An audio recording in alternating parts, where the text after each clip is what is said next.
PLCC, que es esta forma cuadrada, donde vamos a encontrar varios pines, por ejemplo, el número 1 aquí, supuestamente el 1. Es un poco extraño que esté ahí el número 1, ¿no? Es no conectado, el número 34 que es no conectado, el 23 es no conectado y el número 12 también es un no conectado. Digo que es algo extraño por el hecho de que normalmente en este tipo de chips cuadrados hay normalmente, como dice aquí, una esquina de referencia y hay veces también hay un punto, ¿no? Hay un punto. Y a partir del punto se empieza a contar los pines, ¿no? Como si este fuese el pin 1, 2, 3 y así sucesivamente. Por eso me parece un poco raro que el pin 1 esté aquí al medio. Pero bueno, desde cosas del fabricante, ¿no? Aquí estamos con otro tipo de encapsulado, un encapsulado tipo DIP, ¿no? Donde ya es más conocido este tipo de circuitos integrados, donde siempre tenemos la muesca, ¿no? Y en el caso de no haber muesca, tendríamos un puntito de referencia a este lado, ¿no? Y el punto de referencia nos indica cuál es el pin número 1. Si se fijan, este chip, este integrado, tiene el pin de alimentación BCC, ¿no? Una tensión de corriente continua, además constante, y el pin BSS en el número 20. O sea, están a los dos extremos, sus pines de alimentación. En el 18 y 19 está lo que es el cristal, ¿no? Los dos pines del cristal. Y vamos a ir notando, por ejemplo, que el puerto 1, tenemos el puerto 1, terminando en el puerto 1 en el pin número 9 se encuentra el pin de reset, ¿no? Podemos ver que en el puerto 1, que aparte de funcionar como entrada o salida, también comparte, ¿no?, información con el temporizador 2. ¿No? Aquí el puerto 3, aparte de funcionar como puerto de entrada y salida, también funciona como el pin de recepción de datos y el pin de transmisión de datos del puerto serie. Estos dos, el pin 3, el puerto 3, el bit 2 del puerto 3 y el bit 3 del puerto 3, también pueden funcionar adicionalmente como las interrupciones externas. Y así serían estos los pines que comparten una función especial. Hay otros, por ejemplo, el RW, ¿no? WR, RW, en el puerto 0 el AD, 0 al AD7, y luego del A8 al A15, ¿no?, que son igual funciones especiales. Eso nos dice, por ejemplo, cuando dice AD, no se refiere a analógico a digital, y cuando vemos A, no se refiere a analógico. Este tipo de chip no cuenta con ningún tipo de conversor analógico a digital. Por tanto, no soporta entradas analógicas. O por lo menos, no los va a detectar correctamente.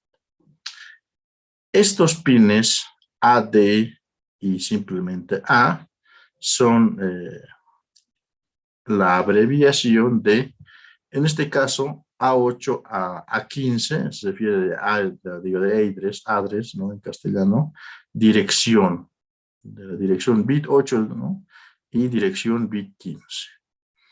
El AD se refiere a dirección 0, dirección 7, ¿no?, se refiere a direcciones.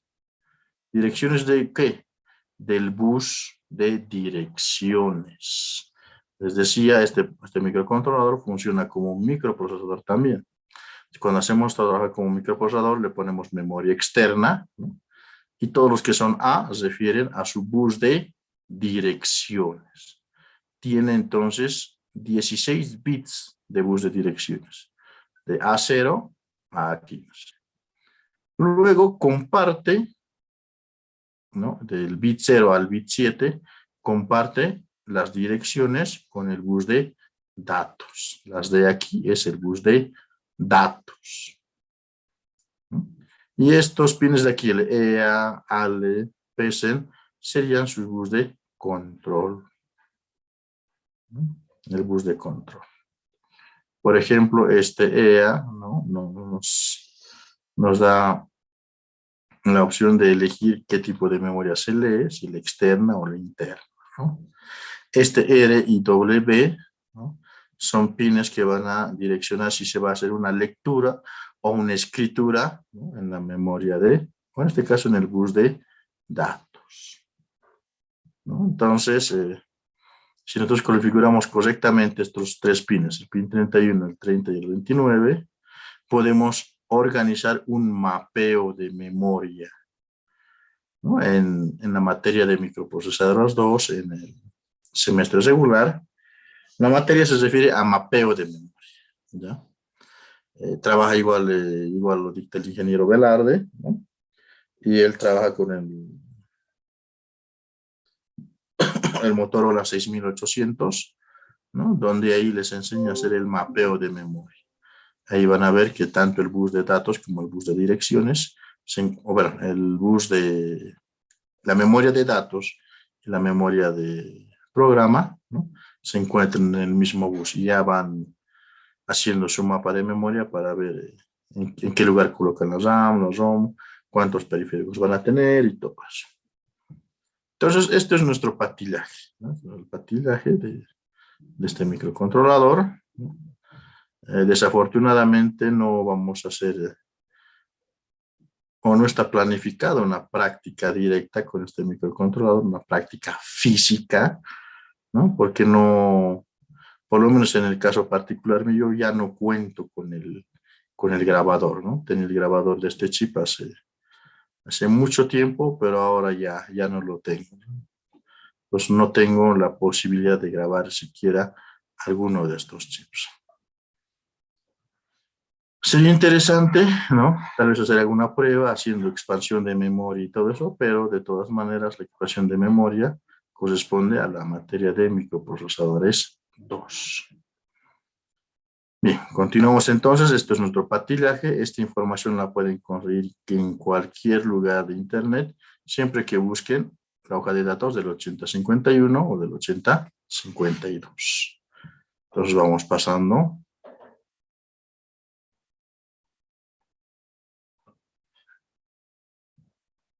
Vamos a leer un poco. Como puede observarse, el objetivo de reducir el número de pines del encapsulado, la mayoría de las patillas posee funciones alternativas, expresadas entre paréntesis, ¿no? Y ahí se refiere a estas, ¿no?, alternativas. Se usan entre paréntesis, ¿no? Y a continuación se detalla la nomenclatura de los pines que aparecen en dicho encapsulado. Tenemos VCC, que es el terminal positivo. ¿Con cuánto trabaja este microcontrolador? Trabaja a niveles TTL, por tanto es 5 voltios. BSS sería la masa, tierra, ¿no?, y es 5 voltios. Los puertos del puerto 0, del bit 0 al bit 7, al puerto 0, dice, es un puerto bidireccional de entrada y salida, se refiere a eso, de 8 bits, ¿no? Y aquí está algo importante. Es de colector abierto. El puerto 0 es de colector abierto, ¿no? Entonces ya, por lo que es digital 1, digital 2, ya deben conocer lo que es un dispositivo de colector abierto.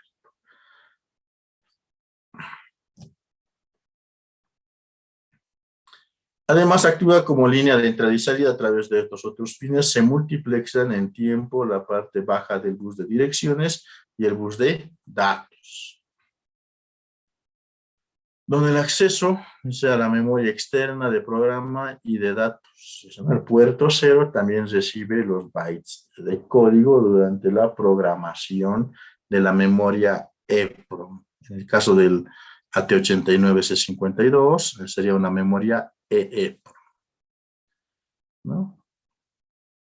El puerto P1, todo el puerto 1, ¿no?, igual es de 8 bits, ¿no? Como función alternativa recibe la parte baja de las direcciones de la programación y verificación de la memoria EPROM interna, dice. Además, solamente en el 8052, el puerto 1, ¿no?, posee funciones especiales que se indican en la tabla 1.2. ¿no? El T2, que es entrada externa para el temporizador 2, y el T1X, que es entrada de captura de pulsos, ¿no? Del temporizador 2. Entonces aquí tenemos algunas características de los pines, ¿no? El puerto 2, por ejemplo, es un puerto cuasi direccionable de 8 bits, ¿no? Esta función alternativa, dice, es de 8 líneas cuando formando parte del bus de direcciones, ¿no? Hacia lo que es la memoria externa. El puerto 3 es algo más especial, ¿no? Porque tiene lo que es la entrada de datos de puerto serie, serie de puerto serie, entrada para interrupción externa, entrada para interrupción externa, entrada externa del temporizador 0 y entrada externa del temporizador 1. Además tiene lo que es la habilitación de escritura de dispositivos externos. Y el RD, que es la habilitación de lectura, esta vez, de dispositivos externos. Entonces,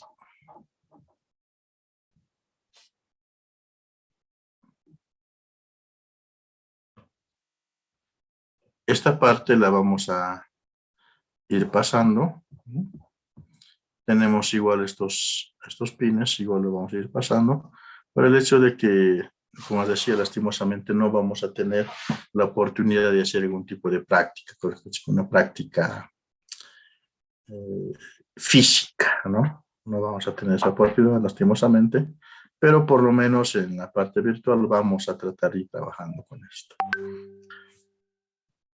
Tenemos algo importante aquí, los pines del cristal, ¿no? Los pines de cristal, el cristal 1, el cristal 2, dice entrada y salida respectiva del circuito de reloj interno del microcontrolador. Y finalmente el pin de reset, ¿no? Reset, que es la señal de inicialización del sistema. O sea, hacemos un reset y automáticamente inicia el programa, ¿no? Bueno, antes de continuar con el siguiente punto, que es el 1.4, algún comentario que quería hacerles es, por ejemplo, en la arquitectura von Neumann, ¿no? En la arquitectura von Neumann, el bus de datos y el bus de direcciones se encuentran en el mismo bus, comparten el mismo bus, lo que es la memoria RAM y lo que es la memoria ROM, ¿no? Lo que es la memoria de código. Normalmente en las computadoras, ¿no? Las computadoras personales, laptops y todo eso, se comparten el mismo bus, ¿no? De modo que cuando carga el programa, estamos encendiendo la computadora, ¿no? Siempre se toma un tiempo, ¿no? Antes de arrancar, ¿no? El arranque no es inmediato. Y eso es debido a que el sistema operativo se empieza a cargar, ¿no? Se empieza a cargar. ¿Pero dónde? O sea, ¿de dónde se empieza a cargar si ya está en el disco duro? El sistema operativo se carga hacia la memoria RAM. O sea, el sistema operativo, en el caso de todo el Windows, se carga de la memoria de código, del disco duro, ¿no? Se carga directamente a la memoria RAM. Y el tiempo que tarda en arrancar la PC es el tiempo que está tardando el disco duro en transferir su información a la memoria RAM. Y después todo el sistema trabaja sobre la memoria RAM, ¿no? Solamente cuando queremos leer algo, en el caso de escribir algo, crear un archivo, grabar algún dato, ¿no? Entonces solo en ese momento se usa el disco duro para que empiece a guardar esa información. Pero toda la información que uno se guarda, todo lo que es volátil, se queda en la RAM, ¿no? Entonces es una particularidad de la arquitectura von Neumann. Y en el caso de este microcontrolador, ¿no? A pesar de que comparten en el mismo bus la memoria de datos y la memoria de código, ¿no? El microcontrolador arranca normalmente de su memoria de código, empieza a leerla, no hace una copia de su memoria de código hacia la memoria RAM para atrás, sino que ejecuta sus instrucciones directamente desde la memoria de código. Cosa que en las computadoras es al revés, ¿no? Primero carga toda la RAM y de ahí se empieza a ejecutar. Hay un caso muy particular de un microcontrolador, ya que tiene más de un núcleo, que ese sí trabaja como si fuese una PC. Tiene una memoria de código, ¿no? Y cuando el microcontrolador arranca, todo ese código que está en la memoria lo copia a su RAM y empieza a trabajar desde la RAM, ¿no? Ese microcontrolador en particular es un microcontrolador que se denomina, o su nombre es Propeller, ¿no? Es como una hélice. Es un microcontrolador de 2 núcleos, ¿no? Entonces su memoria de código es una memoria EEPROM I2C, y ahí es donde se graba todos los programas. Y cuando arranca, lee toda la memoria I2C, la carga en su memoria RAM y empieza a trabajar, ¿no? Ese es un único caso particular en el cual el microcontrolador no está ejecutando su programa, ¿no?, desde la memoria de código, ¿no? Es el caso especial del Propeller. Bien, hecho ese comentario, continuamos con el siguiente punto, que es la fuente de alimentación. Esto ya es más de conocimiento general, esto ya no es nuevo, como lo que hemos visto antes. Esto es algo que ya conocemos, o ya que deberíamos conocer, ¿no? Y que solamente está puesto para recordar. Fuente de alimentación. Una fuente de alimentación ya la hemos visto desde cuándo. La primera vez, bueno, se supone, en teoría, la primera vez que se hayan topado con una fuente de alimentación debería ser en primer semestre, ¿no? Cuando están haciendo el taller de electricidad general, ¿no? Y en el taller de electricidad general normalmente se pide, como proyecto de fin de curso, que se armen su fuente de alimentación. ¿Para qué? Para hacer cualquier circuito, para hacer cualquier prueba, siempre es necesaria una fuente de alimentación. Otro momento en el que se vuelven a topar con una fuente de alimentación, porque en taller solamente les dan el esquema, lo arman y listo, no hay necesidad de que sepan cómo funciona, solamente se necesita que armen en el primer semestre. La siguiente vez que se han debido topar con fuentes de alimentación debería ser en electrónica 1, ¿no? Electrónica 1, donde están haciendo fuentes de alimentación con transistores, a modo de aplicación de los transistores y aplicación de los diodos CR. En otro momento, ¿no?, donde se debería estar viendo también la parte de fuentes de alimentación, ya con algún regulador integrado, debería ser también en la materia de electrónica 2, en la parte final de los capítulos, están los reguladores de tensión. Reguladores de tensión hechos en base a amplificador operacional, reguladores de tensión ya integrados, ¿no? Desafortunadamente, el semestre anterior ha sido un semestre que no ha sido muy regular, por tanto, no se ha podido completar la totalidad de los temas que se tenían planificados. Pero para esto podemos salvar con este pequeño capítulo que dice fuente de alimentación.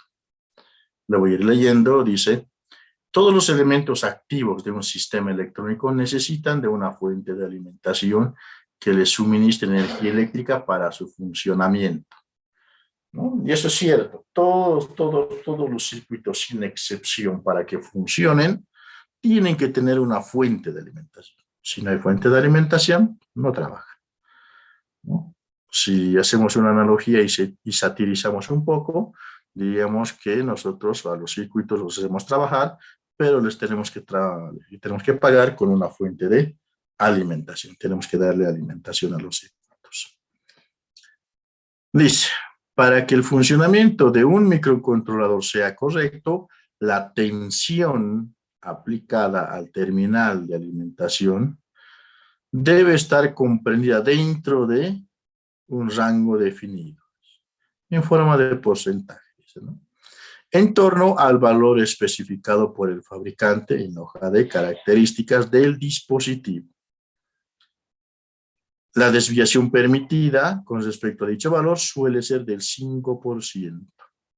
Por tanto, puede ser 5% más o 5% menos. Para asegurar el cumplimiento de estas restricciones suelen emplearse fuentes de alimentación reguladas que mantienen prácticamente constante el valor de su tensión a la salida, ¿no? mientras el nivel de intensidad suministrada lo suple de manera, lo supere de un determinado valor, la corriente de salida máxima.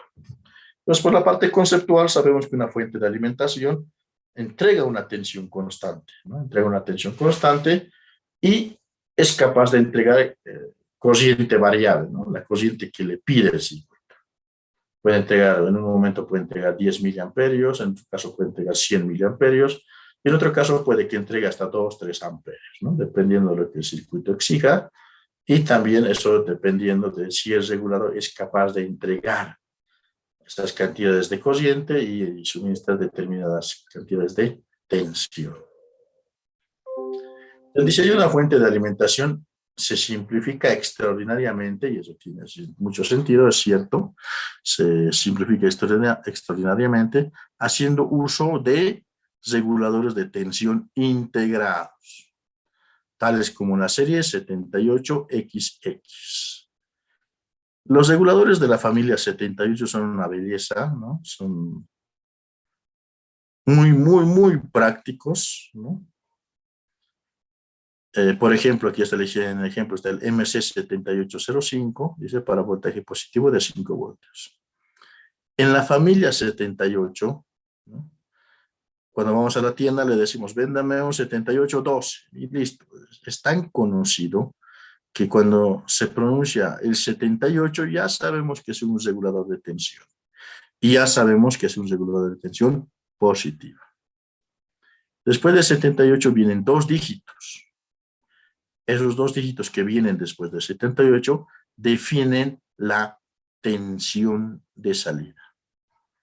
Si es un 7805, por ejemplo, entonces el chip integrado, ¿no?, entregará 5 voltios.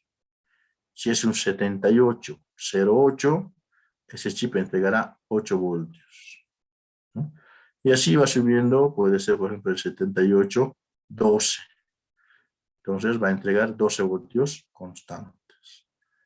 Y llega hasta el 7824, ¿no?, donde igual se alimenta obviamente con una tensión mayor a 24 voltios y la salida de este chip es de 24. En este caso particular nosotros vamos a usar o deberíamos usar, ¿no?, el 7805. ¿Por qué? Porque 78 es regulador positivo y 0,5 de 5 voltios. Dice, para un voltaje positivo de 5 voltios, los cuales poseen una tolerancia en su tensión, ¿no?, en la salida de tensión, comprendidos entre el 2 y el 4%. Eso significa que un 7805 puede entregar 5.1 voltios, 5.2.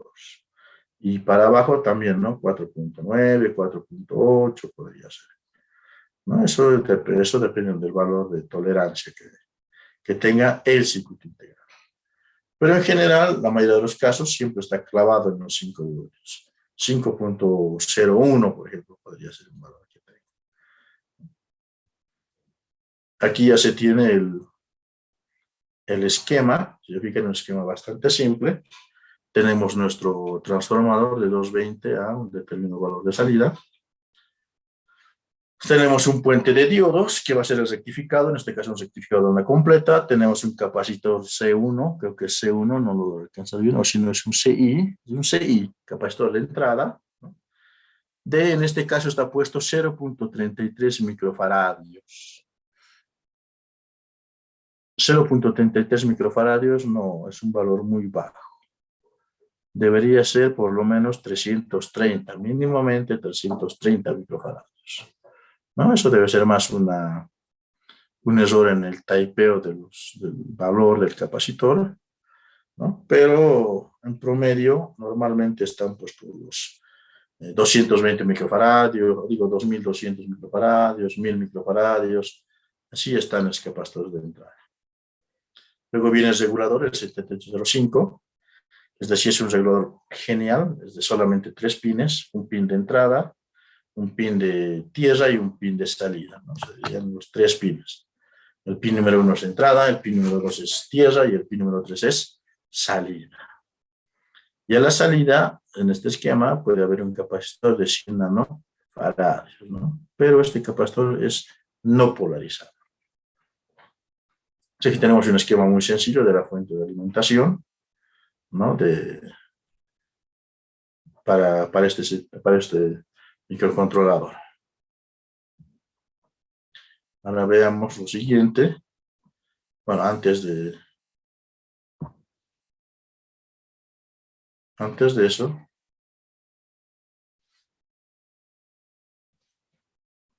les pido copiense este trozo, ¿no? Les voy a dar para eso unos 10 minutos. Igual copiense el esquema de la fuente de alimentación, que no solamente nos va a servir para este 8051, ¿no? Sino nos va a servir también para cualquier otro microcontrolador.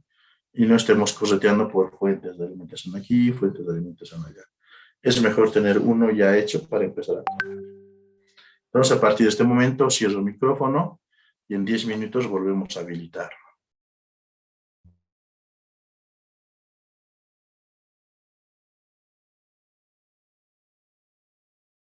Entonces, no se olviden, tomen el apunte, hagan la copia necesaria, ¿no? Y también tomen en cuenta el esquema que está ahí.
Bien, ya estamos de vuelta. Estamos ingresando ya a la última parte que nos corresponde para hoy día.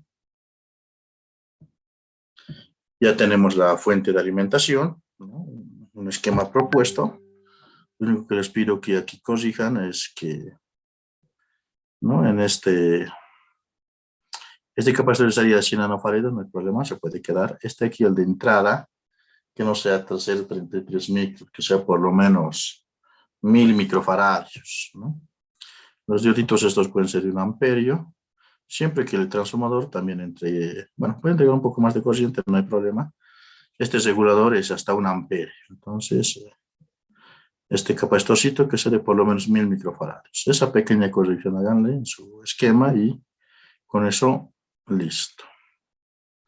Ahora el otro punto que tenemos que ver es este. 1.5, el circuito de reloj.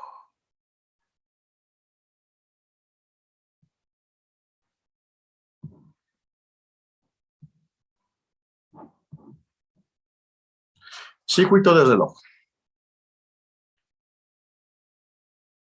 Todos los dispositivos digitales síncronos, microprocesadores, microcontroladores, necesitan una señal periódica para su funcionamiento, denominada señal de reloj. Entonces, lo vamos a vamos a utilizar el término reloj, ¿no? Como un generador de pulsos cuadrados, ¿no? Con 50% de ciclo de servicio, ¿no? A eso nosotros le vamos a llamar reloj, ¿no? Los microcontroladores de la familia 8051 poseen un oscilador interno para su generación, ¿sí?, de la señal de reloj. Tienen una circuitería interna para generar el reloj, necesitando conectarle externamente solo componentes pasivos, tales como condensadores, cristal de cuarzo, etc.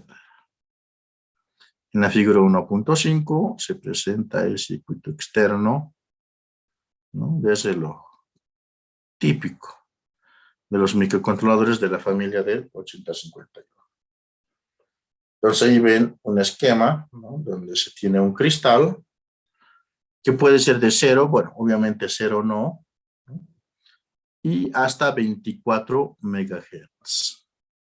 En el mercado de La Paz podemos conseguir 12 megahertz sin ningún problema, ¿no? Entonces podría ser 12 megahertz una opción para este cristal. Capacitores, ¿de cuánto? 22 picofaradios. ¿Qué hacen los capacitores ahí? Bueno, en osciladores, ¿no?, como es un oscilador, se va a convertir en un oscilador de cristal, entonces necesitan cierta estabilidad y estos capacitores le brindan esa estabilidad. Este sería entonces nuestro circuito de reloj, un cristal y 2 capacitores. Otra alternativa, por si acaso, esto se conecta a la patilla Xtal 2 y a la patilla Xtal 1, ¿no? Ambas patillas pertenecen al microcontrolador. Dice, otra alternativa consiste en la conexión de una señal de reloj externa, ¿no?, al microcontrolador o un oscilador, un oscilador a cristal, pero externo, tal como se presenta en la figura 1.6. Entonces, cuando no queremos usar un cristal y tenemos un oscilador externo, entonces simplemente la patilla que es Xtal 2 lo dejamos sin conectar, un no conectado, y le introducimos una señal de reloj por la patilla Xtal 1, ¿no? Entonces podemos ponerle un oscilador externo, no necesariamente cristal. Es más, hace mucho tiempo oía, no sé si como chiste, como broma, anécdota, ¿no? Decía, ¿no? Podemos hacer trabajar a un microcontrolador hasta con un 555, decía, ¿no? Y es cierto, el 555 por excelencia es un generador de pulsos cuadrados, y ese podría ser, por ejemplo, una fuente de reloj para el microcontrolador. Entonces, sí podríamos hacer funcionar a un microcontrolador, ¿no? Poniéndole como reloj a un 555. ¿Qué es lo que lograríamos con eso? Lograríamos una ejecución extraordinariamente lenta, ¿no?, de las tareas del microcontrolador. Pero, bueno, para fines prácticos creo que no, pero para fines ilustrativos se puede, ¿no? Se podría hacer arrancar un microcontrolador con un 555.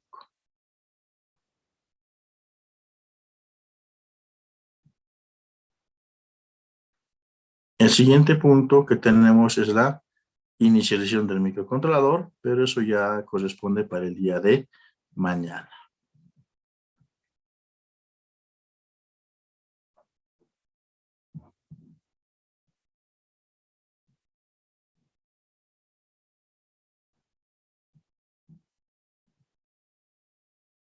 Bien, ahí están nuestros circuitos de reloj. Si desean, tomen una captura de pantalla, ¿no? Si están escribiendo, agarren, escriban, ¿no? Y copien los esquemas. ¿Ya? Copien los esquemas, ¿no? Y con esto terminamos la clase de hoy día, ¿no? Nos vamos a ir algo temprano. De todas maneras, toda esta parte introductoria siempre es teórica y eso es normalmente algo pesado, ¿no? Entonces, voy a mantener la sesión abierta 10 minutos más. En ese tiempo de los 10 minutos, ustedes agarrarán y harán la copia respectiva o tomarán el apunte necesario, ¿no? Y luego de ello, si desean, pueden retirarse de la sala, ¿no? Y quienes ya han tomado su captura de pantalla y eso, también pueden ir dejando la sala, ya no hay obligación de quedarse, ¿no? Entonces, en 10 minutos yo ya voy a cesar esta sesión. Estos 10 minutos solamente va a ser para que tomen el apunte de esta hoja. Sabiendo eso entonces, estimados estudiantes, estaríamos encontrándonos el día de mañana como el día de ayer y como el día de hoy. Entonces me voy despidiendo ya de una vez. Entonces que tengan unas buenas noches y hasta el día de mañana.